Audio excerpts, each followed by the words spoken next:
We've got a question online from Daryl Guppy of the Australia-China Business Council, and he talks about, or poses the question rather, how do you view the emerging, the emerging sentiment in the media of, China must pay for COVID?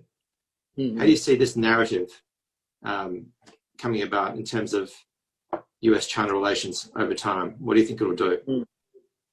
Well, it's I'm intrigued that these statements are coming out because, I studied philosophy, and the one rule in philosophy is if you are saying that X should do this, you're actually saying everybody should do it. You want to make it a universal rule.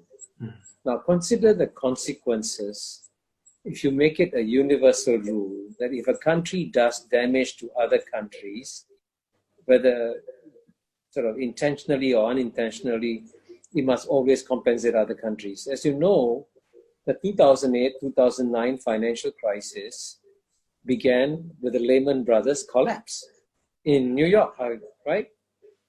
Now, it did a tremendous amount of damage to many economies around the world. And did any Australian then suggest that, hey, the United States did a lot of damage to the world with this 2008-2009 financial crisis. We should get compensation from the United States. Nobody did, right?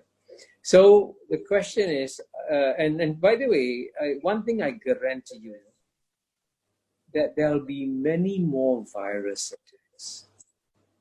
And today, this time around, it sprang up in China, but it could spring up from Africa, like Ebola. It could spring up from America. So are we now establishing a principle that if you accidentally, and these viruses are not the result of any intentional actions. These are just, I'm not a scientist, I'm not a medical doctor, but they just happen, right? And what we should learn from this is that instead of being punitive to the countries that suffered it first, we should immediately help the countries that get affected first, because if we don't help them, we'll get affected by it. Now, we are actually very fortunate that at the end of the day, the Chinese, after their initial missteps, after their initial bungles, came down so hard, so tough, that they stopped it completely almost in China. And they took some very brave decisions, like locking up a province of 60 million people 2 days before Chinese New Year. Now that's amazing.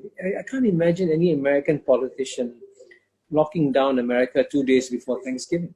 It's almost impossible because everybody wants to go home for Thanksgiving. But that's what China did.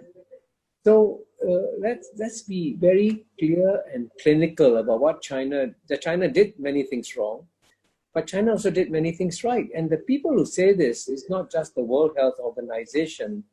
I recommend you read an open letter in the Lancet, which is a very prestigious British medical journal, a letter that's signed by thousands of professionals saying, hey, China did an amazing job, actually, to stop it in its tracks. So I think it's very important to be very fair and objective in our assessments of these things.